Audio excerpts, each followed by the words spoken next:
তার মানে ঈসা আলাইহিস সালাম যেদিন আসবেন সেদিন কোনো উঁচু কবর থাকবে না, সেদিন কোনো মূর্তি থাকবে না, সেদিন শুকুর সোর থাকবে না, সব হত্যা করা হবে।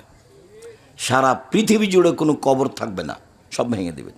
সেদিন শাহজালালের কবর সিলেটের এমনি ভেঙে দেবে মানুষ। সেদিন কেউ রক্ষা করার থাকবে না, তার আগে কেউ ভেঙে দিতে পারে। এই ছেলেটা বলছে তার আগেই ভাঙবে, হতেই পারে, স্বাভাবিক, হওয়াই স্বাভাবিক। ও তো আল্লাহর নবীর আদেশ, ও তো আল্লাহর নবীর আদেশ, ভাঙতেই হবে, এটা আল্লাহ রসুলের আদেশ। ওটা এক সময়ে মানুষ বাস্তবায়ন করবে, সময়ের গতিতে করবে। বলছিলাম মহান আল্লাহ বলেন আমাদের নবীকে, জাদেলহুম বিল্লাতি হিয়া আহসান। মুহাম্মদ সাল্লাল্লাহু আলাইহি সাল্লাম, আপনি যখন মানুষের সাথে তর্কে বিতর্কে লিপ্ত হবেন, তখন আপনার কথা যেন ওর চেয়ে উত্তম হয়, সুন্দর হয়। জাদেলহুম বিল্লাতি হিয়া আহসান, আপনি মানুষের সাথে মুখামুখি কথা বলুন, কিন্তু আপনার কথা হবে তাদের চেয়ে অতীব উত্তম, সদাচরণ। আল্লাহ তাআলা বলেন, ফাবিমা রাহমাতিম মিনাল্লাহ লিনতা লাহুম। মুহাম্মদ সাল্লাল্লাহু আলাইহি সাল্লাম, আল্লাহর পক্ষ থেকে বড় দয়া যে আপনি নরম স্বভাবের মানুষ হয়েছেন, নরম স্বভাব। ওয়ালাউ কুনতা ফাদ্দান গালিদাল কালব, যদি আপনি কঠোর স্বভাবের মানুষ হতেন, কর্কশ স্বভাবের মানুষ হতেন, লানফাযযু মিন হাওলিক, তাহলে মানুষ আপনার পাশ থেকে সরে যেত। পিটিয়ে সেবা নেওয়া যায় অল্প কয়েকদিন, আদর দিয়ে ভালোবাসা দিয়ে সেবা নেওয়া যায় স্থায়ী। যদি আপনার ভাষা কর্কশ কঠোর হতো, আচরণ ভালো না হতো, মানুষ আপনার পাশ থেকে সরে যেত। শুনুন, জরুরি কয়েকটা কথা আপনাকে বলি। এক, ফাফু আনহুম, মানুষের সাথে চলতে গিয়ে মানুষ যে আপনার সাথে অন্যায় করেছে সেটা আপনি ক্ষমা করে দেন, মানুষকে ক্ষমা করতে শিখুন। আল্লাহ বলছেন কাকে? আমাদের নবী মুহাম্মদ সাল্লাল্লাহু আলাইহি সাল্লাম। আমরা পরে আছি। শুনুন, মানুষের সাথে চলতে গিয়ে মানুষ যে আপনার সাথে অন্যায় আচরণ করেছেন সেটা আপনি ক্ষমা করুন, আদেশ। আল্লাহ আদেশ করছেন। বিচার নেওয়া পরে, ধ্বংস কামনা করা পরে, তারপরে বলছেন ওয়াস্তাগফির লাহুম, মানুষ যে আপনাকে গালি দিয়ে, অকথ্য ভাষায় গালি দিয়ে, দেশ থেকে তাড়িয়ে দিয়ে পাপ করেছে, এর জন্য আপনি আল্লাহকে বলুন, আল্লাহ ওরা আমাকে গালি দিয়ে পাপ করেছে, তুমি তাদের পাপ ক্ষমা করে দাও। সদাচরণ কি জিনিস? সদাচরণ কি? আপনি অটোতে বসে আছেন, আমি উঠছি, তো উঠতেই লোকটা টান দিয়েছে, তো আমি ধাক্কা খেয়েছি, তখন আমার ব্যাগটা আপনার মুখের উপরে গিয়ে পড়েছে, তখন আপনি বলছেন হ্যাঁ আপনার কপালে চোখ নাই, এটা একটা আচরণ। আর আপনি বলছেন আচ্ছা আচ্ছা যাক, আমি এটা ভারী মনে, বসেন বসেন, যাক হয়েছে, এটা কিছু সমস্যা নেই, সমস্যা, বসেন বসেন বসেন, কোনো সমস্যা নেই, বসেন। এটা একটা আচরণ, ওটা একটা আচরণ। কপালে চোখ নাই, দেখেন না, একটু ঢং করে উঠতে পারেন না, ওটা একটা আচরণ, এটা একটা আচরণ। কোনটা সদাচরণ? ক্ষমতা দেখিয়ে দুদিন বেঁচে লাভ নাই, ফেরাউন চলে গেছে। ক্ষমতা দেখিয়ে মানুষের প্রতি জেল জুলুম অত্যাচার করে মানুষকে আয়না ঘরে রেখে কোনো লাভ নাই, একদিন চলে যেতেই হবে, আজ হোক আর কাল। মানে সময় আসলে রক্ষা হবে না। ইন্নাল্লাহ ইউমলি লিয-যালিম, আল্লাহ তাআলা জালেমকে সময় দেন, জালেমকে সুযোগ দেন অন্যায় করার। অন্যায় করতে থাকে করতে থাকে করতে থাকে, তো মানুষ মনে করে কই কত মানুষের প্রতি জুলুম করলো, কত মানুষকে পানিতে ডুবিয়ে মারলো, জেলে হত্যা করলো, আলেম ওলামাকে জেল ফাঁসি দিল, তারপরেও তো বিচার হয় না। কই মানুষে বলছে যে জুলুম করলে আল্লাহ বিচার করবে, কই হয় না, যায় যায় যায় যায়। আল্লাহর নবীও বলছেন, বুখারী মুসলিমের হাদিস, আল্লাহকে সুযোগ দেন, দিতে দিতে দিতে দিতে হাত্তা যা আখাজাত লাম ইউফলিত, যখন ধরে ফেলেন তখন আর সময় দেন না। ফেরাউন 2-1 দিন জুলুম করেনি, প্রায় 1,500 বছর। তাহলে কত মানুষের প্রতি জুলুম করেছেন? তার বিরুদ্ধে গেলে বালুর উপরে ফেলে দিয়ে হাতে পায়ে কাঁটা মেরে দিয়ে গায়ে সাপ বিচ্ছু ছেড়ে দিত। লৌহ শলাকাধারী ফেরাউন, বড় বড় যারা জালেম চলে গেছে পৃথিবীতে, সর্বোচ্চ জালেম ফেরাউন। তারপরে একদিন সময় শেষ হয়ে গেছে। একদা আল্লাহ মূসাকে বললেন, মূসা তোমাকে ফেরাউনের কাছে যেতে হবে। মূসা বললেন, আমি সাবলীল ভাষায় কথা বলতে পারি না, মুখে সমস্যা আছে, আমি যাব না। আল্লাহ বললেন, আমি মুখের ভাষা ঠিক করে দিচ্ছি, যেতে হবে। তিনি বললেন, ফেরাউনের পক্ষ থেকে আমার উপর একটা অপরাধের অভিযোগ আছে, আমি একটা অপরাধ করেছি, এক থাপ্পড়ে আমি এক মানুষ মেরেছি, এটাও ফেরাউনের পক্ষ থেকে আমার উপরে অপরাধের অভিযোগ, আমি যাব না। তখন আমাকে মারবে। তখন আল্লাহ বললেন, আমি তোমার সাথে আছি, কেমনে তোমাকে মারে সেটা আমি দেখব। তখন মূসা বললেন, ঠিক আছে, তাহলে আমার ভাইকে আমার সাথে দিতে হবে। ঠিক আছে, তাই হলো। মুখ ঠিক করে দিলাম, ফেরাউন মারতে পারবে না, আমি আপনার সাথে আছি। হারুনকে দিলাম, এবার যান। এবার দুই ভাই এসে বলছেন স্বাধীনতা, দুই ভাই এসে বলছেন, বানি ইসরায়েলকে ছেড়ে দেন, আমাদের সাথে স্বাধীনতা লাগবে। বানি ইসরায়েলকে এভাবে দাস দাসী করে রেখেছেন কেন, ছেড়ে দেন। তখন ফেরাউন বলছেন, কে তুমি? কি সেই মূসা নও যাকে আমি শিশুকালে বহুদিন লালন পালন করেছি? তুমি কি তোমার বয়সের বহু বছর আমার মাঝে ছিল না? হ্যাঁ, ফেরাউন তো তাকে লালন পালন করেছে। তোমাকে কি আমি শিশুকালে লালন পালন করিনি? তুমি কি বহু বছর আমার মাঝে থাকোনি? তুমি যা করেছ তা করেছ, তুমি তোমার কর্ম করেছ, তুমি এক থাপ্পড়ে মানুষ মেরেছ, তুমি বড় অকৃতজ্ঞ। আমার মানুষকে হত্যা করে আমার দেশ থেকে চলে গিয়ে তুমি আমাকে দাওয়াত দিতে আসো, তুমি বড় অকৃতজ্ঞ। মূসা আলাইহিস সালাম বললেন, জি, আমি যা করেছি তা করেছি, আমি তখন ভুল পথে ছিলাম, আমি আপনার হত্যার ভয়ে দেশ ছেড়েছি। আমার প্রতিপালক আমার প্রতি দয়া করেছেন, দয়া করে আমাকে জ্ঞানে গুণে পূর্ণ করেছেন, তিনি আমাকে নবী করেছেন। ঠিক আপনি আমার প্রতি অনুগ্রহ করেছেন, অনুগ্রহ করে আপনি খোঁটা দিয়েছেন, খোঁটা দিয়ে আপনি বানি ইসরায়েলকে দাস দাসীতে পরিণত করেছেন। ভাষা পরিবর্তন করে তুমি বড় উদ্ধত স্বৈরাচার, তুমি বড় সীমালঙ্ঘনকারী। ঘোষণা মূসা আলাইহিস সালাম ফেরাউনের সামনে দিলেন। যা হওয়ার তাই হলো। ফেরাউন হত্যার জন্য প্রস্তুতি নিল, মূসাকে হত্যা করতে হবে। তার মানে ফেরাউনের জুলুমের সময় শেষ হয়ে আসছে, ফেরাউনের জুলুমের সময় শেষ হয়ে আসছে। যা হওয়ার তাই হলো। মূসা আলাইহিস সালাম পার হয়ে গেলেন সাগরে, ফেরাউন সাগরে ঢুকে গেল, দুই দিকে পানি দাঁড়িয়ে আছে। ফেরাউন জানে, হুঁশিয়ার মানুষ সচেতন, যে আমি যদি ভিতরে চলে যাই, পানি যদি দুদিক থেকে চেপে আসে তাহলে কি হবে। এটা তার বুঝের অভাব ছিল না, কিন্তু যখন মানুষ রাগ করে তখন বুদ্ধি কমে যায়। এত খেপেছে ফেরাউন, মূসাকে সে হত্যা করবেই। যার কারণে সে রাস্তায় নেমে গেল, দুই দিক থেকে পানি এসে জমা হয়ে গেল। যখন পানি এসে জমা হয়ে গেল তখন ফেরাউন বলল, আন্নাহু লা ইলাহা ইল্লাল্লাযী আমানাত বিহি বানী ইসরাঈল ওয়া আনা মিনাল মুসলিমিন। আমি ঘোষণা দিচ্ছি, আল্লাহ ছাড়া কোনো মাবুদ নাই। আমি মেনে নিলাম তাকে আল্লাহ বলে, যাকে বানিয়ে এসে বানী ইসরাঈল মেনে নিয়েছে, আমি একজন মুসলিম। ঘোষণা দিল ফেরাউন, আমি একজন মুসলিম। তখন আল্লাহ বললেন, আল আন, এখন, অকাত আসাইতা কাবল, তুমি তো নাফরমান ছিলে ইতিপূর্বে, তুমি তো জমিনে বিপর্যয় সৃষ্টি করেছ। মনে রেখো, তুমি আলিয়া মানুনা জিকা বেবাদা নিকালে তা কুনালে মান খালফাকা আয়, আমি তোমার শরীর রেখে দিলাম চিরদিনের জন্য। পৃথিবীতে যত মানুষ জুলুম অত্যাচার করবে তাকে জানতে হবে শেষ পরিণতি হবে ফেরাউনের পরিণতি।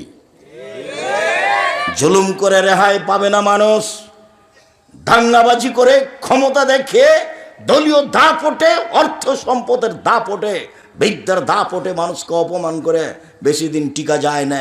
জুলুমের ফল দুবার ভোগ করতে হবে, একবার ইহকালে, একবার পরকালে। জুলুমের ফল যখন পরকালে ভোগ করতে হবে তখন বিচার আর তাড়াতাড়ি হবে না। যত জালেম আছে সবার বিচার দেরিতে হবে। যারা জাকাত দেয় না তারাও জালেম। কিভাবে? ফকিরের টাকা মেরে খেয়েছে, এই জন্য তার বিচার দেরিতে হবে। যারা জালেম, আল্লাহর নবী বলছেন ওদের বিচার দেরিতে হবে। কতদিন দেরি আল্লাহ ভালো জানে। একদিন যদি দেরি হয় 50,000 বছর, 3 দিন যদি দেরি হয় 1.5 লক্ষ বছর, কতদিন দেরি হবে আল্লাহ ভালো জানে। প্রত্যেক জালেমের বিচার দেরিতে হবে। মহান আল্লাহ বলেন, মুহাম্মদ সাল্লাল্লাহু আলাইহি সাল্লাম, আপনি মানুষকে মাফ করুন। মানুষ যে আপনাকে গালি দিয়ে কিছু কথা বলে পাপ করেছে, এর জন্য আপনি আল্লাহকে বলুন, আল্লাহ ওদের যে গুনাহ হয়েছে সেটা ক্ষমা করে দাও। অসাবেরহুম ফিল আমর, আপনি পরামর্শ করে কাজ করুন। ফাইজা আযামতা ফাতাওয়াক্কাল আলাল্লাহ, যখন আপনি কোনো কাজ করবেন, সিদ্ধান্ত নেবেন, তখন আপনি আল্লাহর উপরে ভরসা করবেন, আপনি কাজে সফল হবেন। আমাদের নবীকে আল্লাহ তাআলা আদেশ করেন মানুষকে ক্ষমা করার জন্য এবং মানুষের জন্য ক্ষমা চাওয়ার জন্য। তাহলে সদাচরণ একেই বলে। মহান আল্লাহ বলেন, আল্লাযীনা ইউনফিকুনা ফিস সাররাই ওয়াজ যাররাই ওয়াল কাযিমিনাল গায়য ওয়াল আফিনা আনিন নাস, ওরাই মূলত সদাচরণের লোক যারা অসহায় মানুষকে দান খয়রাত করে, সচ্ছল হলেও অসচ্ছল হলেও। সচ্ছল হলে বেশি দেয়, অসচ্ছল হলে কম দেয়। অল আফিরানিন নাস, মানুষকে মাফ করে। কি হয়েছে? অন্যায় করেছি, ঠিক আছে, এরপরে যেন হয় না, যাও তোমাকে মাফ করে দিলাম। কি হয়েছে? মালিক এটা এভাবে বললে কেন? দেখি আরও 2-3 রাত তোমাকে সময় দিচ্ছি, দেখি তুমি ঠিক কাজ করতে পারো কি না। কর্মচারীকে হতে হবে বিশ্বস্ত, আর কর্মচারীকে হতে হবে দর্শনধারী, আর কর্মচারীকে হতে হবে শক্তিশালী। 3টা গুণ থাকবে কর্মচারীর। আপনারা যারা মালিক, যে কোনো কাজে, আপনি একটা ইন্ডাস্ট্রিজের মালিক, একটা কারখানার মালিক, আপনি কিছু কর্মচারী রেখেছেন, কর্মচারীর 3টা গুণ থাকতে হবে। একটা কি? বিশ্বস্ত, টাকা যেন মেরে না খায়, আল্লাহ বলছেন। 2, দর্শনধারী, ওকে দেখতে যেন ভালো লাগে, ভ্যাংচা মুখের যেন না হয়। ভ্যাংচা মুখের কি করবে? সে রুজি আপনার চিন্তা করার দরকার নেই, ওটা আল্লাহ ব্যবস্থা করবেন। আপনি দর্শনধারী লোক ঠিক করবেন।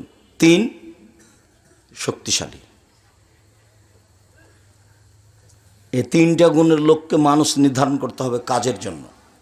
সম্মানিত দিনী ভাই বোন, আল্লাহ তাআলা বলেন যে ওরাই হলো সদাচরণের অধিকারী মানুষ, ওরাই জান্নাত পাবে যারা অসহায় মানুষকে দান খয়রাত করে থাকে, সচ্ছল হলেও অসচ্ছল হলেও এক। ওয়াল আফিনা আনিন নাস, মানুষের ভুল ত্রুটিকে মাফ করে দেয়। অল কাযিমিনাল গায়জ, রাগকে দমন করে। রাগকে দমন করতে হবে। মনটা খুব খারাপ, মনে হচ্ছে যে 2 থাপ্পড় না দেওয়া পর্যন্ত থামতে পারি না, মনে হচ্ছে যে 2টা কথা না বলা পর্যন্ত থামাই যাচ্ছে না, ভিতরটা এত জ্বলছে। তাহলে আপনি কি বস্তির মহিলা? বস্তির মহিলা ঝগড়া লাগলে যত খারাপ কথা বলতে পারে তত খুশি হয়, আর যখন ঝগড়া বন্ধ হয়ে যায় তখন বলেছি যে মনটা ঠান্ডা করে বলেছি কথা। তো আপনি কি বস্তির মহিলার মতো যে আপনার চরিত্র কেন এত আপনি খেপে যাচ্ছেন কেন? 2টা বলে নিলে আপনার কি হবে? বলিয়েন না তো, বলেননি তখন কি হয়েছে? আমি তো দেখি ফেসবুকে, ইউটিউবে মানুষ আমাকে বলে যে আপনাকে যে এত মানুষের ধুয়ে ছেড়ে দেয়, তা আপনি কিছু বলেন না কেন? তা আমি তো ওর নামই তো নি না, তা আমি বলবো কি? আমি এতটুকু বলি যে ওর যদি কথা বন্ধ হয়ে যায় তখন আবার রিং দিয়ে বলি, ভাইজান আপনার কি টাকা শেষ হয়ে গেছে? আর কোনো গালি ছিল কি? আর কোনো গালি থাকলে আবার আমি রিং দিলাম, ওটা আপনি শেষ করে নেন। ও কত বলল সেটার আমার উত্তর দেওয়ার দরকার নেই। ওর পাতা আমি কোনোদিন পড়িনি, পড়বও না। মাযহাবের পাতা আমি কোনোদিন পড়িনি, পড়বও না। ওই নিয়ে আমি চিন্তা ভাবনা করি না কোনোদিন। মানুষের একটা বক্তব্য শুনেছি, সেই হিসাবে বক্তব্য দিতে শিখেছি, এটা আমার মনে পড়ে না। কামারপাড়ায় এসেছি বক্তব্য দিতে, কেন? তো মৌলানা আব্দুর রব খুলনা আসেননি, সেই জন্য। বীরকুষ্টিয়া মাদ্রাসায় এসেছি বক্তব্য দিতে। মাদ্রাসার সূচনা শুরু হবে, সেই জন্য প্রথম ইটটা আমার হাতের দেওয়া। কে যদি অস্বীকার করে থাকলে সে ধোঁকাবাজ, অস্বীকার করেছে, মিথ্যুক। প্রথম ইটটা আমার হাতের দেওয়া। তারপরে ইট যিনি দিয়েছেন ছিলেন শেহাবুদ্দিন সন্নি, গোবিন্দগঞ্জ, গায়েবান্ধা, মারা গেছে। বলছিলাম সদাচরণ কি জিনিস আল্লাহ তাআলা বলেন। এবার চলেন হাদিসে কয়েকটা বলি। মোজায়না কাবিলার একজন বলছেন, আল্লাহর নবী, মা খায়রো মা উতিল ইনসানো, আল্লাহ তাআলা মানুষকে অনেক নিয়ামত দিয়েছেন, জমি জায়গা, টাকা পয়সা, বাড়ি ঘর, স্ত্রী, আল পরিবার, সব কিছু দিয়েছে, অনেক নিয়ামত দিয়েছে। আল্লাহর নবী, সবচেয়ে যেটা ভালো নিয়ামত সেটা কোনটা একটু বলেন তো আল্লাহর নবী। এটা জিজ্ঞাসা, সবচেয়ে উত্তম ভালো কোনটা? তখন আল্লাহ রাসূল উত্তরে বললেন, আল খলকুল হাসান, ভালো আচরণ হলো সবচেয়ে উত্তম নিয়ামত। যার মুখ খারাপ তার কাছে ভালো আচরণ উত্তম নিয়ামত নেই। যে গালি দেয় বউকে, জনগণকে, তার কাছে উত্তম নিয়ামত নেই। যে কথায় কথায় ক্ষেপে উঠে, তার কাছে আল্লাহর পক্ষ থেকে উত্তম নিয়ামত নেই। এই ছেলে, মানুষকে অর্থ সম্পদ, জমি জায়গা, গাড়ি বাড়ি দিয়েছে, তার মধ্যে সবচেয়ে উত্তম কোনটা দিয়েছে বলো তো দেখি? সদাচরণ। সদাচরণ কি জিনিস গো? ভালো কথা ভালো কর্ম। সদাচরণ কি জিনিস? ভালো কথা ভালো কর্ম। লোকে বলে ছেলেটা ভালো, এই যে এটার নাম সদাচরণ। লোকে বলে ছেলেটার ব্যবহার ভালো, এটা হলো ভালো কথা ভালো আচরণ। লোকে বলে ওর স্বভাবই খারাপ, ও দুমুখা, ওর কথা বলছেন কেন, ওর স্বভাব খুবই খারাপ, ওকে দেখতে মন চায় না, ওকে আমি দেখলে ঘৃণা করি, এর নাম খারাপ আচরণ। এই ছেলে বসো, দয়া করে অল্প সময় কাজ দেখাবেন না। যারা আপনারা দিনী বোন আছেন, আপনারা একটু লজ্জাবোধ ইতস্তবোধ করে, ঢং ঢং করে এসেছেন, হেঁটে আবার ঢং ঢং করে চলে যাচ্ছেন কেন? গেলেন কেন? আজ তো আমি রাত 12টায় আসিনি, আজকে তো আগে এসেছি। আপনি আজকে বাড়ি চলে গেলেন কোন শরমে? আমি আপনার জন্য এসেছি। সারা বগুড়া জেলার যদি আমি প্রোগ্রাম নিই তো কয়েকশো হবে। তো মানুষের বছর বছর পার হয়ে যায়, একদিন আসতে পারি না, তো আপনাদের সুবাদে আসি। আমি আপনার জন্য এসেছি, আপনি চলে যাচ্ছেন মানে? চলে গেলেন কেন? আপনি সংসারের কি বুঝেন? সংসার কিভাবে করতে হয় সেটা আপনি কি জানেন? আপনার বাপ আপনার বিবাহ দিয়েছে, আপনি স্বামীর কাছে গেছেন, সেই জন্য আপনার বাচ্চা হয়ে গেছে, আপনি মা। মা কাকে বলে আপনার কি জানা আছে? দিন রাত আমি বলেছি, সেই জন্য আপনি মা কাকে বলে বলতে পারেন? আপনার বাড়িতে যদি আমি এখনই ঢুকি, তাহলে আপনার নাতি নাতনির অথবা আপনার ছেলের একটা পায়খানা করা পট আছে, সেটা হলো ঘোড়া। তা আমাদের বাড়িতে তো এই পটটা 3 মিনিটও থাকবে না। হয় পট ফিরিয়ে দিব, না হয় মাথা কেটে দেব। পট অবস্থায় আমাদের বাড়িতে থাকতে পারে না, এটা অসম্ভব। আপনার বাড়িতে আছে, আপনি একজন হস্তিনী মহিলা, মাস্টার ডিগ্রি পাস, আপনার স্বামী বলে। আমি আব্দুর রাজ্জাক বৈশাখ জিন্দেগিতে আপনাকে আমি মাস্টার ডিগ্রি পাস বলিনি। আপনি একটা রাস্তাঘাটের নিম্ন শ্রেণীর মহিলা, যারা বস্তিতে বসবাস করে, যারা নগ্ন হয়ে চলে, অকথ্য ভাষায় গালি দেয় মানুষকে, জেনার শব্দ উল্লেখ করে গালি দেয়, আপনাকে আমি নিম্ন শ্রেণীর মানুষ মনে করি। কে বলেছে আপনি হেডমাস্টার? আপনার শোকে যে কাঁকড়া আছে, আপনি শিক্ষিত মানুষ মহিলা, কে বলেছে আপনাকে? আমি তো বলিনি কোনোদিন। আপনি বগুড়া বাজার থেকে একটা নিয়ে এসেছেন, তরকারির একটা বাটি কিনে নিয়ে এসেছেন, ছিল কাতল মাছ। আমি তো সেটা কিনবো না। আপনি একটা আয়না কিনে নিয়ে এসেছেন সাত করে, সেটা হলো রুই মাছ। সেটা কি করে হতে পারে? আপনি একজন শিক্ষিত মহিলা, এটা কিভাবে হতে পারে? শিষ্টাচার কাকে বলে? শিষ্টাচার কি জিনিস?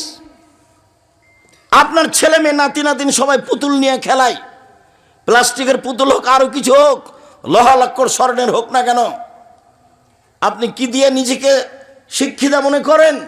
আমি যে হাদিসটি দিনরাত আপনাকে শোনাই, সে হাদিস তো আমি নিজের কথা কোনোদিন বলিনি, সে হাদিস তো বুখারী মুসলিমের হাদিস। জাবের রাদিয়াল্লাহু তাআলা বলেন, আমরা আল্লাহ রাসূলের সাথে যুদ্ধ করে আসছিলাম, বাড়িতে ঢুকবো মদিনায়। আল্লাহ রাসূল বললেন, সবাই তোমরা থামো। থেমে গেলাম। আমি বললাম, আল্লাহর নবী, আমি নতুন বিবাহ করেছি, আমাকে বাড়ি যেতে অনুমতি দেন। আল্লাহ নবী বললেন, ও তুমি নতুন বিবাহ করেছো? কুমারী মেয়ে বিবাহ করেছো? যার কোনোদিন বিবাহ হয়নি এরকম মেয়ে বিবাহ করেছ, না তালাক প্রাপ্ত মেয়ে বিবাহ করেছ? তো জাবের বললেন, আল্লাহ নবী, আমি তালাক প্রাপ্ত মেয়ে বিবাহ করেছি। তখন আল্লাহ রসুল বললেন, হাল্লা বিক্রান্তলায় বহতুলায় বোকা, তুমি কুমারী মেয়ে কেন বিবাহ করলে না? তুমি তার সাথে খেলতে, ও তোমার সাথে খেলতো। তুমি কুমারী মেয়ে কেন বিবাহ করলে না? তুমি তার সাথে খেলতে, ও তোমার সাথে খেলতো। আল্লাহ রসুল যে কথা বললেন, জাবের রাদিয়াল্লাহু তাআলা আনহু সে কথার উত্তর না দিয়ে তিনি বলছেন, আল্লাহর নবী, আমার আব্বা উহুদের যুদ্ধে শহীদ হয়েছেন 9 জন মেয়ে রেখে, আমার 9 জন বোন আছে। আল্লাহর নবী, উহুদের যুদ্ধে আমার বাপ শহীদ হয়েছেন 9 জন মেয়ে রেখে, আমার 9 জন বোন আছে। আক্রাহুয়ান আতাজাব্বাজা মিসলাহুন্না, ওদের মতো কম বয়সের বুদ্ধি কম মেয়েকে আমি বিবাহ করা পছন্দ করিনি। বেশি বয়সের মেয়ে বিবাহ করেছি 4টা কারণে। এক, লে তুয়াল্লে মাহুন্না, আমার স্ত্রী যেন আমার বোনদেরকে বিদ্যা শিখাতে পারে। 2, অলে তুয়াদ্দে বাহুন্না, আমার স্ত্রী যেন আমার বোনদেরকে শিষ্টাচার শিখাতে পারে। আপনার মেয়েটার নখ বড় আছে, এটা ভালো শিষ্টাচার? তা আপনি নাকি মা, আমি তো বলেছি এই মেয়েটাকে, এই তুমি তোমার মাকে খালা বলে ডাকে, নাহলে সৎমা বলিও। ও সৎমা, আপনি কেমন আছেন?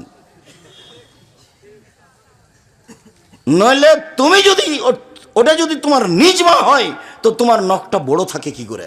নবীগণের বৈশিষ্ট্য 10টি, নবীগণের স্বভাব 10টি, নবীগণের খাসলাত 10টি, নবীগণের বৈশিষ্ট্য 10টি, নবীগণের স্বভাব 10টি।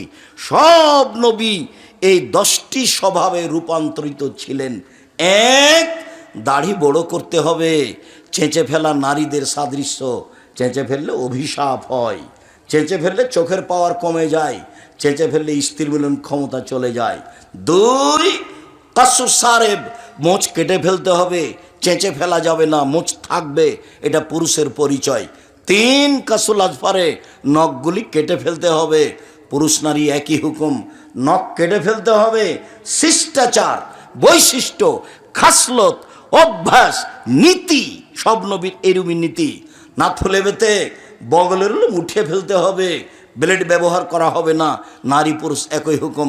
হালাকুলানাতে নিচের লুম পরিষ্কার করতে হবে, ঊর্ধ্বে টাইম 40 দিন। পুরুষ নারী একই হুকুম।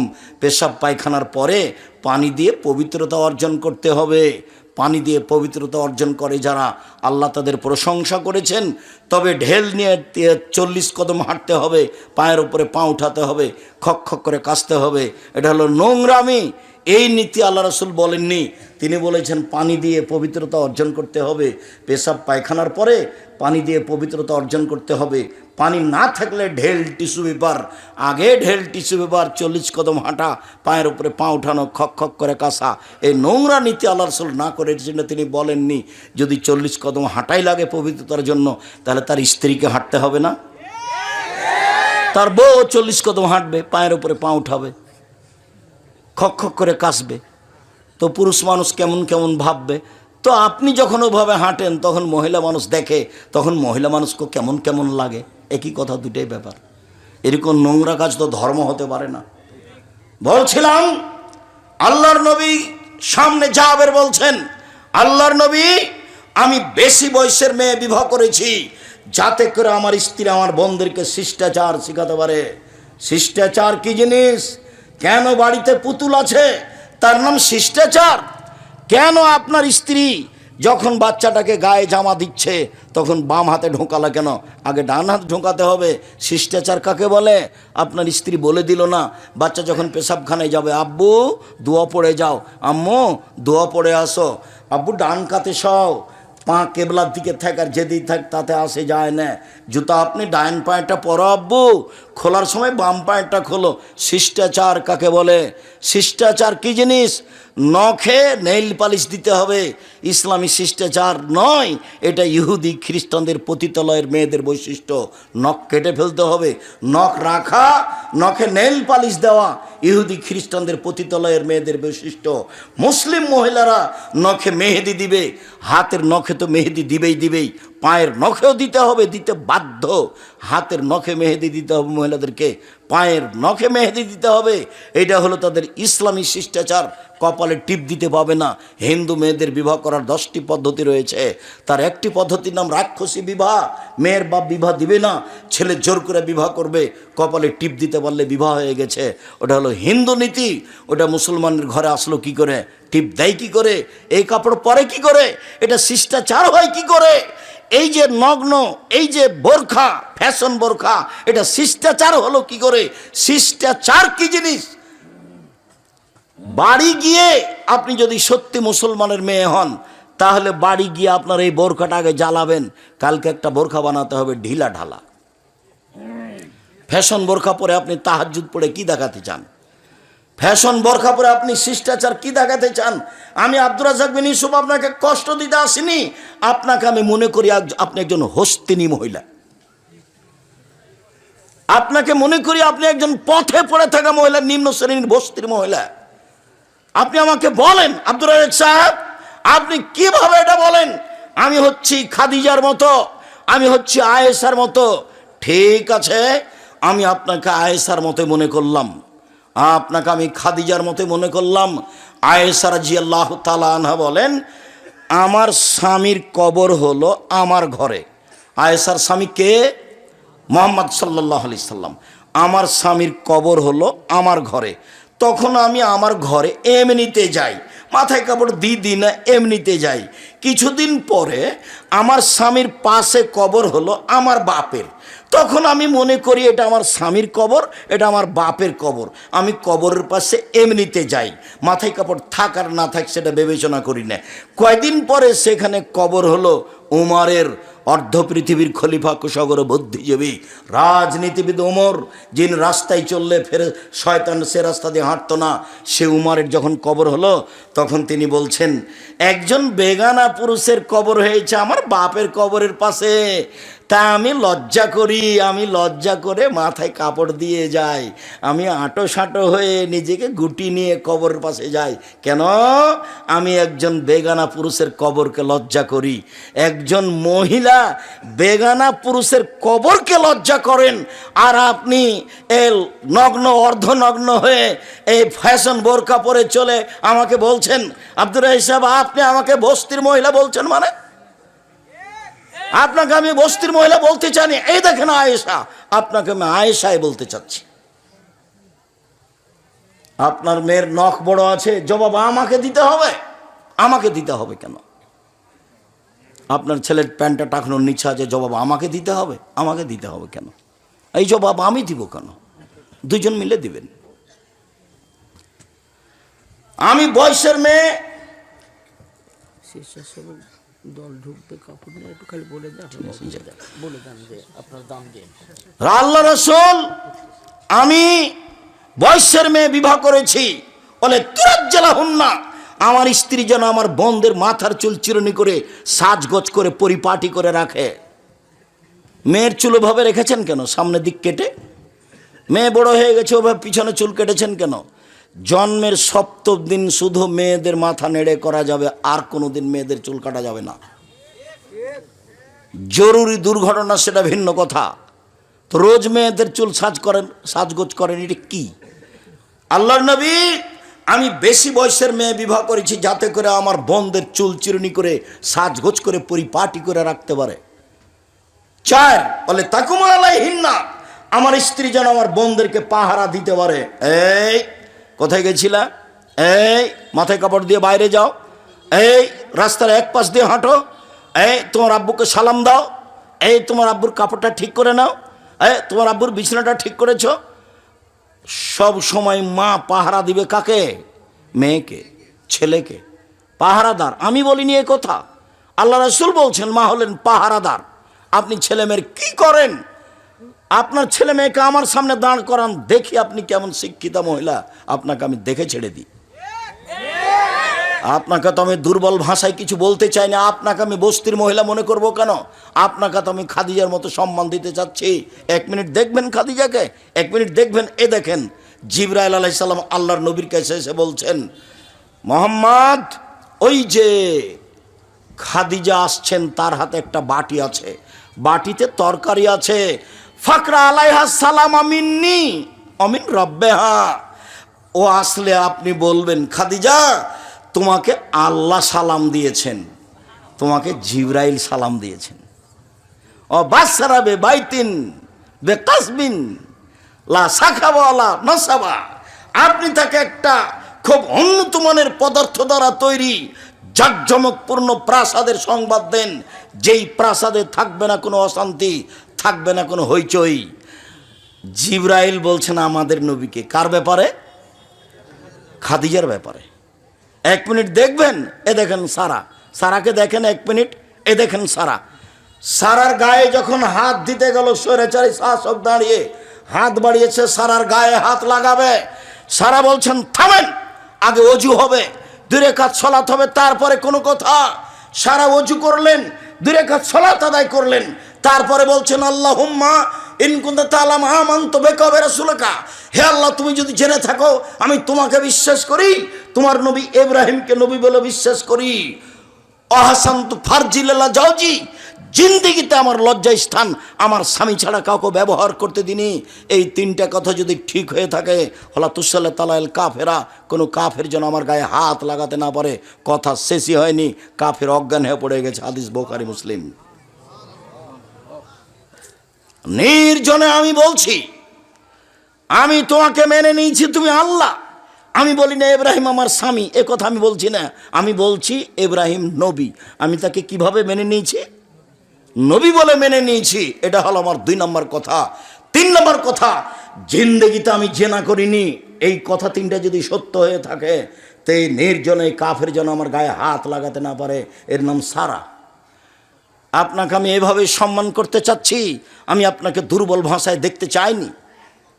আমি আপনার জন্য দুর্বল ভাষা ব্যবহার করতে চাইনি। ঢং ঢং করে গেলেন, ঢং ঢং করে আসলেন, গল্প জমাচ্ছেন সব সময়। আপনার স্বভাবই তো ভালো নয়, আপনাকে আমি কি দিয়ে সম্মান করতে পারি? আমি আপনাকে শতদিন বলেছি, আরেকজন মহিলা যদি আমার গায়ের উপর দিয়ে চড়ে চলে যায়, আপনি মুখ খুলবেন না। গেছে গেছে এত হুড়াহুড়ি যে আরেকজন মহিলা আপনার গায়ের উপরে পা দিয়ে চলে গেছে, আপনি মুখ খুলবেন না, বাঁকা চোখে দেখবেন না। গেছে গেছে সদাচরণ কাকে বলে? শিষ্টাচার কাকে বলে? উপস্থিত বৈঠকের দিনই মুসলিম ভাই বোন, দাঁত নেওয়া শিখবেন না। দাঁত শব্দ বুঝেন না?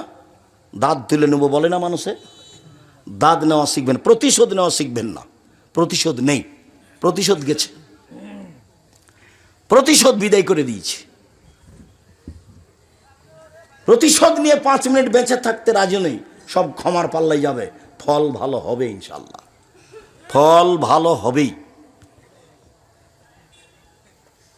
একদিন ঢাকা ডোমেস্টিক বিমানবন্দরে একজন আমাকে বলছে, এবারে এসে সালাম দিই বলছে খুব জোরে, অত শক্ত করে কথা বলেন কেন? নরম করে কথা বললে হয় না? এভাবে বলছে।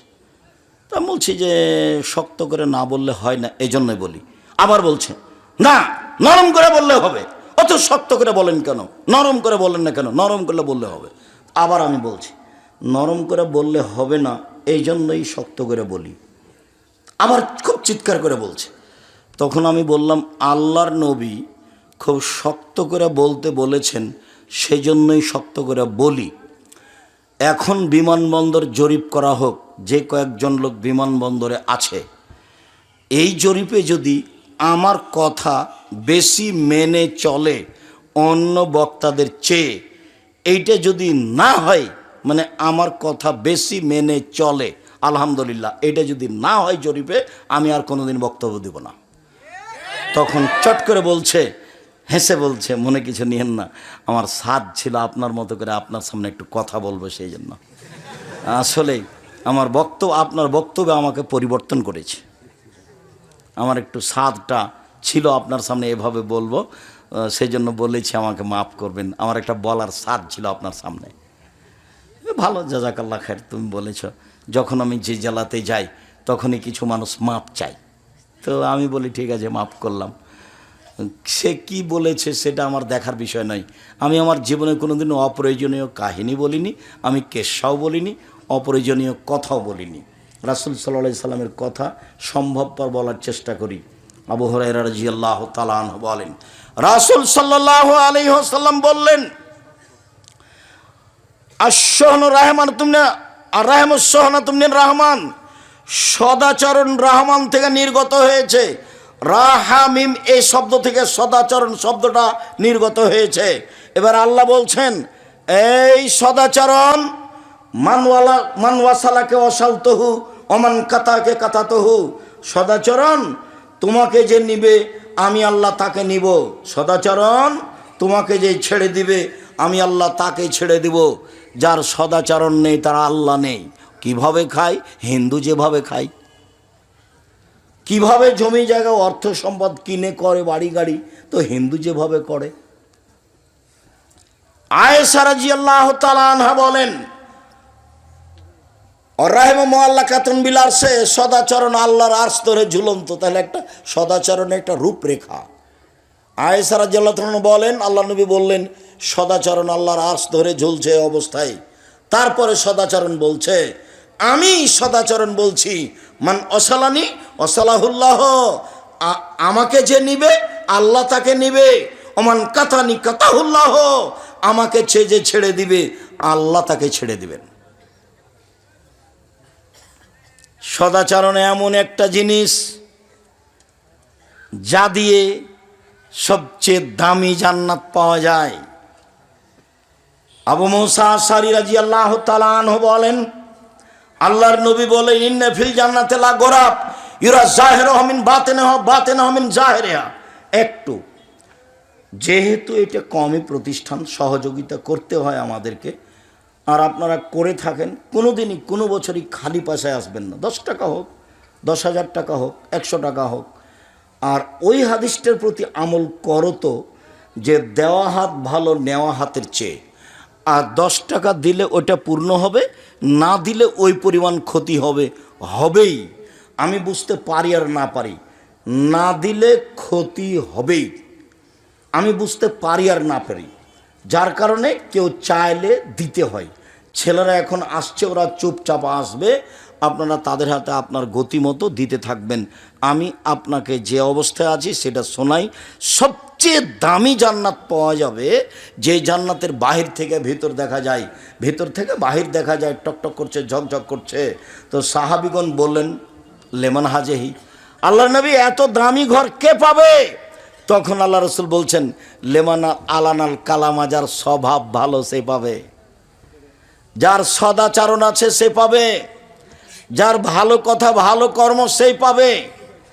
ভালো কথা ভালো কর্ম দিয়ে সবচেয়ে দামি জান্নাত পাওয়া যায়। এইবার যে রুজি বেশি করা চায়, যে আল্লাহ আমার টাকা পয়সা কিছু বেশি হোক, আল্লাহ আমার টাকা পয়সা কিছু বেশি হোক, বা আল্লাহ আমার একটু বয়স বেশি করে দাও, একটু দেখেন। আনাস রাদিয়াল্লাহু তাআলা আনহু বলেন রাসূল সাল্লাল্লাহু আলাইহি সাল্লাম বলেছেন মান সাররাহু, যাকে ভালো লাগে, আইয়ুবসাতা লাহু রিজকুহু, তার আল্লাহ রুজি বেশি করে দেখ। যে চায় তার রুজি বেশি হয়ে যাক, তার টাকা পয়সা বেশি হয়ে যাক। ওয়া ইনশাল্লাহু ফি আসারিহি, তার বয়স একটু বেড়ে যাক, আরও কিছুদিন বেঁচে থাক। এইটা যে চাই সে যেন ফালেসেল রাহেমাহু সদাচরণ করে। সদাচরণ করলে অর্থ সম্পদ বেশি হয়, সদাচরণ করলে বয়স বেড়ে যায়। আল্লাহ যেটা রেখেছেন পৃথিবী সৃষ্টির 50,000 বছর পূর্বে যেটা লিখেছেন সেটা কেটে দিয়ে নতুনভাবে লিখে দিবেন। তার 1 নাম্বার কাজ হলো সদাচরণ। 2টা কাজে লিখিত ভাগ্য কেটে বাড়িয়ে দেওয়া হয়। 2টা কাজে, হজ তার মধ্যে নেই, সলাত তার মধ্যে নেই, রোজা তার মধ্যে নেই, তাসবিহ তাহলিল তার মধ্যে নেই, কোরআন তেলাওয়াত তার মধ্যে নেই, তার মধ্যে আছে সদাচরণ। রাসূল সাল্লাল্লাহু আলাইহি ওয়াসাল্লাম বলছেন লাইদুল কাজা ইল্লা বিদুআয়ে, দুয়ার মাধ্যমে ভাগ্য পরিবর্তন করা হয়। পৃথিবী সৃষ্টির 50,000 বছর পূর্বে যেটা লেখা আছে সেটা কেটে আল্লাহ নতুনভাবে লিখে দেবেন 2টা কাজে। মনে থাকবে না মনে হয়? 1 সদাচরণ, 2 দোয়া। আল্লাহ তুমি আমার বাড়ি ঘরের ব্যবস্থা ভালো করে দাও, আল্লাহ তুমি আমাকে একটা ভালো পর্যায় পর্যন্ত বাঁচিয়ে রাখো, আমি যেন ভালো ইবাদত করে তোমাকে সন্তুষ্ট করে যেতে পারি। আপনি আল্লাহর কাছে যে বিষয়ে বেশি চান না কেন, অর্থ সম্পদ, জমি জায়গা, বাড়িঘর, ছেলে মেয়ে, আপনি তার কাছে বেশি বেশি দোয়া করলেই আপনার বয়স বাড়িয়ে দেওয়া হবে, যেটা আছে সেটা কেটে লিখে দেওয়া হবে। উপস্থিত বৈঠকের দিনই মুসলিম ভাই ও বোন, এই ছেলে বসো, আমি দোয়া পড়ি, তারপরে কাছাকাছি কয়েক মিনিট। এই বিষয়ে অনেক হাদিস আছে, এরপরে আজকে সংক্ষিপ্ত করতে চাচ্ছি। একটু মনে করতে হবে, বয়স বেশি হয় রুজি বেশি হয়, বয়স বেড়ে যায় রুজি বেশি হয় দুইটা কাজে। এক, ছোট করে মনে রাখো সদাচরণ, ছোট করে মনে রাখো সদাচরণ। যদি বলা হয় সদাচরণ কাকে বলে, তখন বলতে হবে ভালো কথা ভালো কর্ম, ভালো কথা ভালো কর্ম, তার নাম সদাচরণ। আর আরেকটা কাজে বয়স বেড়ে যায়, টাকা বেশি হয়, অর্থ সম্পদ বেশি হয়, সেটা কি? দোয়া। বেশি বেশি দোয়া করতে হবে। দোয়া করলে খুশি হন, না করলে বেজার হন, অবাক। আল্লাহর গতিবিধি আর মানুষের গতিবিধি হুবাহু মুখামুখি। কালকে একটা লোকের কাছে গিয়ে বলছেন, ভাইজান আমার ছেলের হাত ভেঙে গেছে, আমি মেডিকেলে যাব, 10,000 টাকা কর্জ দেন ভাইজান, আপনি তো সবাইকে দেন। তখন ও বলবে, আচ্ছা ঠিক আছে, তুমি তো বিপদে পড়েছো, 10,000 টাকা নিয়ে যাও। পরের দিনে আবার গেছেন, গিয়ে বলছেন, ভাইজান আমার মেয়ে ছেলেটা এভাবে দুর্ঘটনা ঘটেছে, তা আপনি যদি আর 10,000 টাকা দিতেন। তখন ও বলবে, তোর জন্য টাকা বানাই নাকি? আর এই কথাটাই যদি এখন আপনি আল্লাহকে বলবেন, যতবার বলবেন তত বেশি খুশি, যতবার সংখ্যা বেশি হবে তত বেশি খুশি, আর যত মুখ বন্ধ থাকবে তত বেজার বেশি।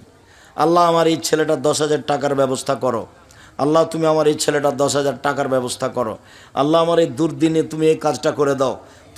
আপনি যখন হাত তুলে বলবেন, ইসমে আজম পড়ে বলবেন, তখন আল্লাহ বলবেন ঠিক আছে করে দিলাম।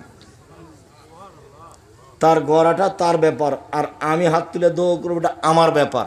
তিনি তো আর আমার মতো করবেন না, কাজে আমি বুঝতে পারি নাও বুঝতে পারি, হয়তো বা তার চেয়ে একটা বড় বিপদ ছিল সেটা ঠেকিয়ে দেওয়া হয়েছে, এটা চলে এসেছে, কিন্তু আমি বুঝলাম যে আমারটা কবুল হয়নি, কিন্তু আর একটা বড় বিপদ আসছিল সেটা ঠেকিয়ে দেওয়া হয়েছে, সেটা তো আর আমি বুঝলাম না। এই জন্য আমাকে বুঝতে হবে যে আমি দোয়া করি, আমার কাজ হলো দোয়া করা, আর তার কাজ হলো দোয়া কবুল করা।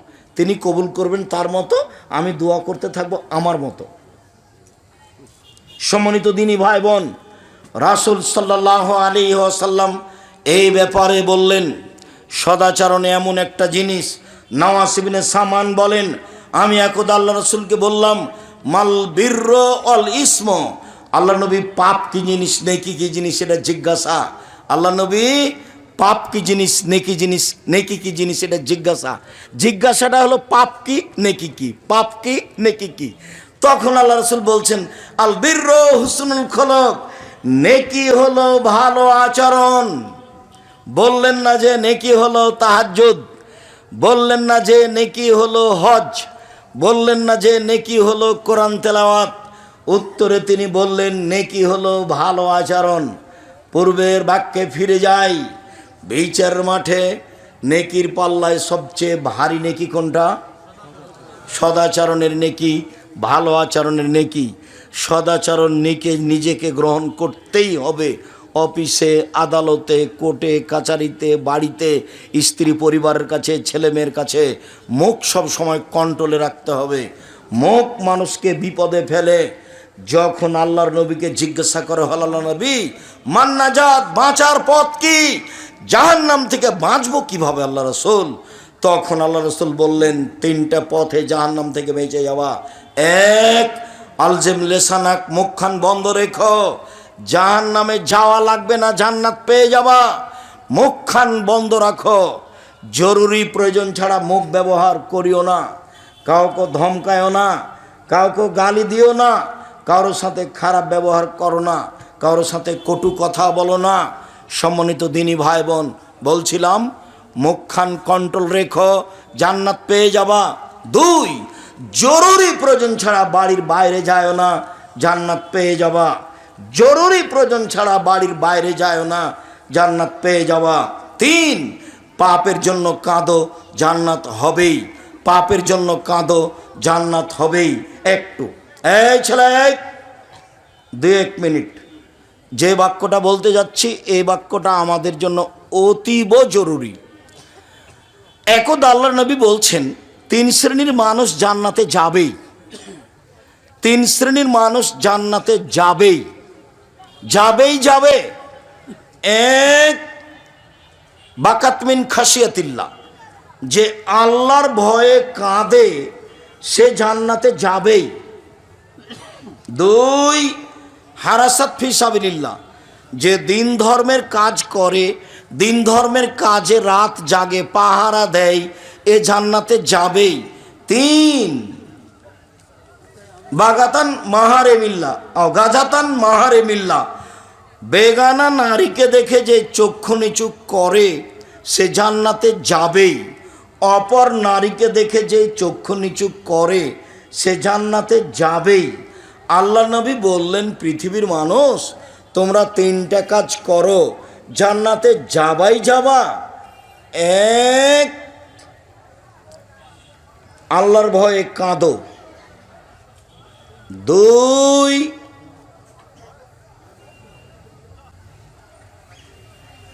আল্লাহর ভয়ে কাঁদো। 2, জরুরি প্রয়োজন ছাড়া বাড়ির বাইরে যাবা না।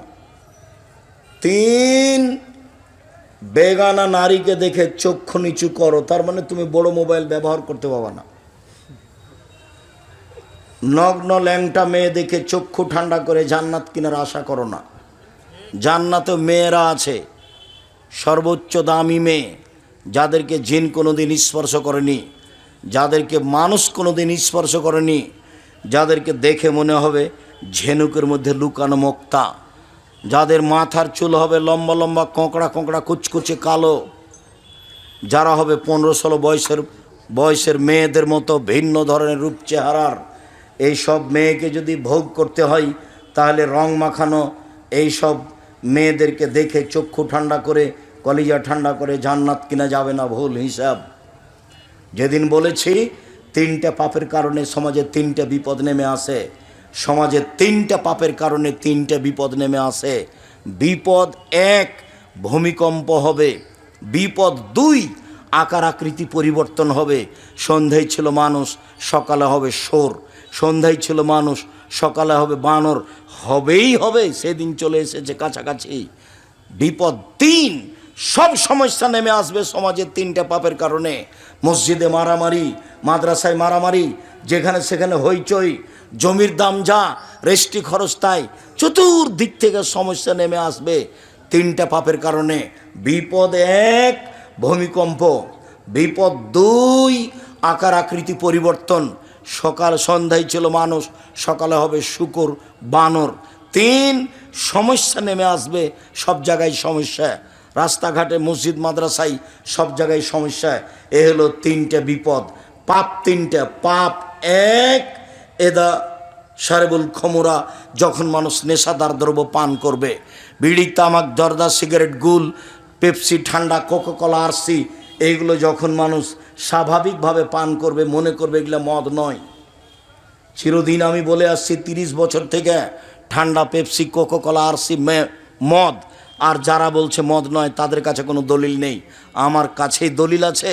এর ইতিহাস তলিয়ে দেখতে হবে ঠান্ডা পেপসি কোকাকোলা আরসি, তাহলে বোঝা যাবে।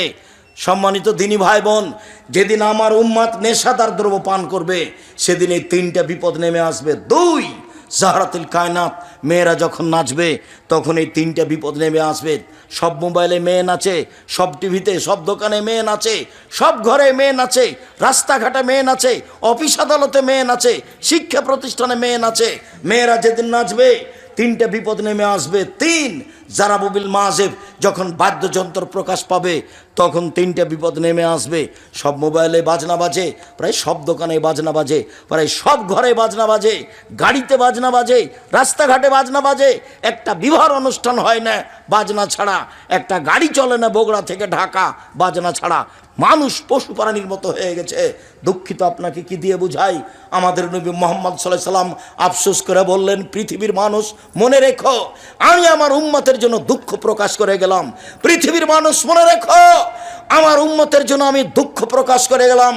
আমার উম্মত ইহুদি খ্রিস্টানদের সাথে মিশে যাবে, কথাবার্তাতে, চাল চলনে, কৃষ্টি কালচারে, অফিস আদালতে, নিয়ম নীতিতে, খাতা কলমে, প্রতিষ্ঠানে, সব কিছুতেই আমার উম্মত মিশে যাবে ইহুদি খ্রিস্টানদের সাথে। ডান হাতের বৃক্ষ যেমন বাম হাতের সমান, ডান হাতের বৃক্ষ যেমন বাম হাতের সমান, একবারে হুবাহু মিলে যাবে আমার উম্মত ইহুদি খ্রিস্টানের সাথে। পৃথিবীর মানুষ মনে রেখো, দুঃখ সহকারে বলে যাচ্ছি, ডান পায়ের জুতা যেমন বাম পায়ের সমান, ডান পায়ের জুতা যেমন বাম পায়ের সমান, সমান সমান যেমন আমার উম্মত ইহুদি খ্রিস্টানদের সাথে মিশে যাবে নিয়ম নীতিতে, পোশাক আশাকে, কাপড়ে, চলনে ফিরনে, কথাবার্তাতে মিশে যাবে। এইভাবে বলতে বলতে বলতে নিচে নামতে লাগলেন। নিচে নামতে নামতে বলছেন, পৃথিবীর মানুষ মনে রেখো, ইহুদি খ্রিস্টান যদি মায়ের সাথে জেনা করে থাকে, আমার উম্মত মায়ের সাথে জেনা করবে। কি বুঝলেন? এগুলো কি স্বাভাবিক কথা? বলো তো ছেলে, তোমার মাথার চুলটা এভাবে কাটা আছে কেন? নিচের চতুর্দিক চেঁচে রেখেছো, ওপরটা এরকমভাবে ছাতা করে রেখেছো কেন? এটা কার স্বভাব? তোমার গেঞ্জিটাতে পিছনে কার ছবি ওঠে? তোমার মাকে তুমি সৎ মা বলিও তো আমার খুব কষ্ট হয়। তোমার মাকে যখন তুমি আম্মা বলে ডাকো তখন আমার খুব ব্যথা আসে। ওকে বলবে সৎ মা। আর তুমি তো একটা মূর্খ ছেলে। তোমার গায়ে গেঞ্জিটা, এই গেঞ্জিটা উঠে কি করে? এই গেঞ্জিটা তোমার গায়ে আসে কি করে? তোমার এই গেঞ্জিটা আমরা টয়লেট পেপার হিসেবে ব্যবহার করব না। আমি তো বলেছি কাজী সাহেবকে, কাজী সাহেব অত দাপট দেখাচ্ছেন কেন আপনি? বাড়ি বগড়া হলে দাপট দেখাতে হবে? হ্যাঁ, আপনি এ কথা বলবেন কেন? কাজী সাহেবের খাতাতে যে কাগজ আছে সেই কাগজ দিয়ে টয়লেট পেপার হিসেবে ব্যবহার করতে হবে। আমি বলেছি, আমি একটু কম বলেছি, এর চেয়ে শক্ত ভাষা ব্যবহার করতে হতো। আল্লাহর নবী বলেছেন, বিবাদে 2 জন সাক্ষী লাগে। আপনার খাতাতে লেখা আছে 4 জন সাক্ষী। আপনার খাতা আল্লাহর নবীকে অস্বীকার করেছে, আপনার খাতা আল্লাহকে অস্বীকার করেছে, আল্লাহর বিধিকে অস্বীকার করেছে। আপনি ওখানে 4 জন সাক্ষী লাগিয়েছেন, অথচ আল্লাহ নবী বলছেন বিবাহের জন্য 2 জন সাক্ষী। আপনি এভাবে বলেন মানে? আমি আপনার খাতার পাতাকে টয়লেট পেপার হিসেবে ব্যবহার করতে চেয়েছি, এটা কম করে বলেছি। রবি ঠাকুর বলেছে, ওমা তোমার আকাশ তোমার বাতাস, আমি বলেছি তার বাপের আকাশ, আমি এটা কম করে বলেছি। মামলা হয়েছে সিলেট সুপ্রিম কোর্টে, সিলেট কোর্টে, হাইকোর্টে, তাতে কি হবে? সিলেট আপনার ওই সুনামগঞ্জে মামলা হয়েছে, তাতে কি হবে? আমি যখন সিলেট কোর্টে উঠলাম কাঠগড়ায়, তখন জজ আমাকে বললেন যে আব্দুর রহিক সাহেব, আপনি কি পিস টিভির আলোচক? আমি বললাম জি হ্যাঁ। উনি বললেন আপনার মামলা খারিজ করে দিলাম। 5,000 কোটি টাকার মামলা। আমি কি বলেছি? আমি বলেছি ঠাকুর বলেছে, ওমা তোমার আকাশ তোমার বাতাস। যতবার ঠাকুর বলেছে ওমা তোমার আকাশ তোমার বাতাস, ততবার ঠাকুর বলেছে ও কালিমা তোমার আকাশ, ও কালিমা তোমার বাতাস। আমি বলেছি কালিমার বাপের আকাশ? আকাশ তো আল্লাহ। বাংলার ছেলে মেয়ে পড়ছে, আমার কি করার আছে? আমি তার কোনো নেতৃত্ব দিই না। বাংলার ছেলে মেয়ে পড়ছে, যারা পড়াচ্ছে তারাও পড়াশোনা জানে না, যারা পড়ছে তারাও পড়াশোনা জানে না। আমি তো এই কথা বলেছি যে 1971 সাল থেকে নিয়ে এখন পর্যন্ত বাংলাদেশের এ দেশে কোনো শিক্ষিত মানুষ শিক্ষামন্ত্রী হয়েছে সেটা আমার জানা নাই। শিক্ষিত মানুষ শিক্ষামন্ত্রী হলেই তো সিলেবাস পরিবর্তন হবে, বই পুস্তক পরিবর্তন হবে, বিদ্যার গতিবিধি পরিবর্তন হবে। কলকাতা থেকে একটা পত্রিকা বের হতো, পত্রিকাতে লেখা থাকতো ছাত্র ভালো হওয়ার জন্য শিক্ষক ভালো হওয়া জরুরি। ছাত্র কি পড়বে সেটাই জানে না, যার কারণে একজন মহিলা বই লিখেছে, শিক্ষা বনাম জাহেলিয়াত। এই শিক্ষা যারা বই পুস্তক লিখেছে এরা নিজেই জাহেল, পড়াশোনা জানে না। বইয়ের নাম হচ্ছে শিক্ষা বনাম জাহেলিয়াত। দেখেন আজকেও সাথে আছে। বেগম রোকেয়া লিখেছিল কেন অবরোধবাসিনী, পাল্টা বই লেখা হয়েছে কেন হব অবরোধবাসিনী। আমরা অবরোধবাসিনী নই। আমরা ইচ্ছা মতো হজে যেতে পারি, আমরা ইচ্ছা মতো শ্বশুরবাড়ি যেতে পারি, আমরা ইচ্ছা মতো প্রয়োজনীয় জায়গায় যেতে পারি, আমরা ইচ্ছা মতো পোশাক পরে ডাক্তারের কাছে যেতে পারি। আমরা অবরোধবাসিনী মানে? তুমি ভুল করেছ বেগম রোকেয়া, তুমি জানো না ধর্ম, তোমার বাপ জানে না ধর্ম, তোমার মা জানে না ধর্ম, তুমি জাতির কাছে শিক্ষিতময় হতে পারে সেটা ভিন্ন কথা, তুমি রাসূল সাল্লাল্লাহু আলাইহি সাল্লামের কাছে শিক্ষিতময় নাও। তোমার বইকে আমি পড়িনি, তোমার বইয়ের পড়া আমার খুব ভালো মনে আছে যে বগুড়া স্টেশনে মেয়েরা যাবে বগুড়া থেকে হজ করতে, তো সবাই কথার কথা বগুড়া স্টেশনে ওখানে লেখা নাই, কোন স্টেশন যেন লেখা আছে, তো অনেকগুলি পর্দাশীলা মহিলাকে উপরে চাদর দিয়ে ঢেকে রেখেছে, ট্রেন আসবে তখন উঠবে হজ করতে ঢাকা যাবে।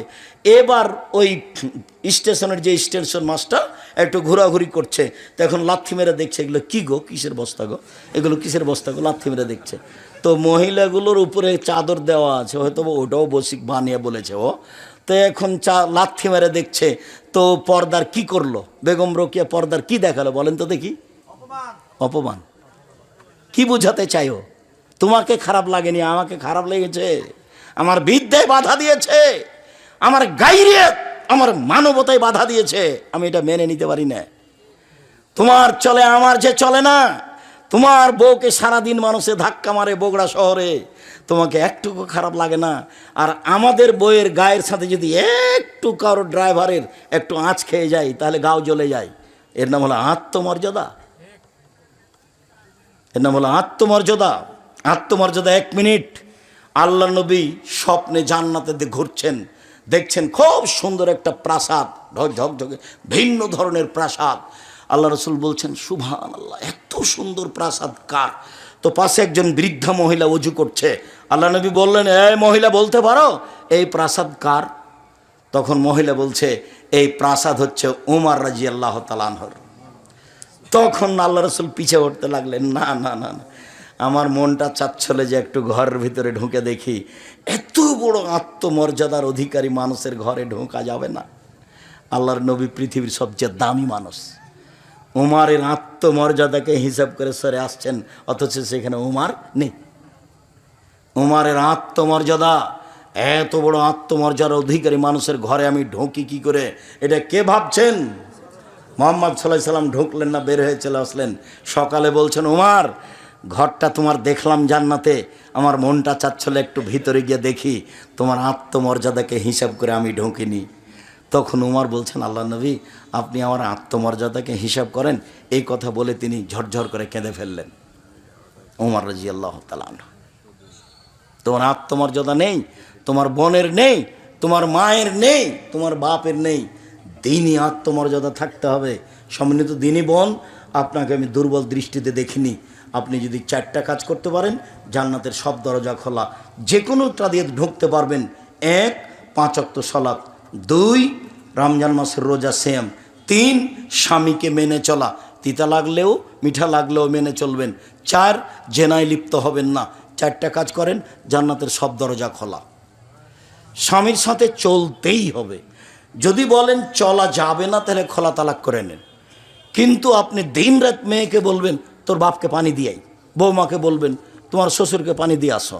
যদি কেউ না থাকে তাহলে কোনো সময় আপনি 1 গ্লাস পানি নিয়ে ঠ্যাক্কস করে এইভাবে রেখে চলে যাবেন।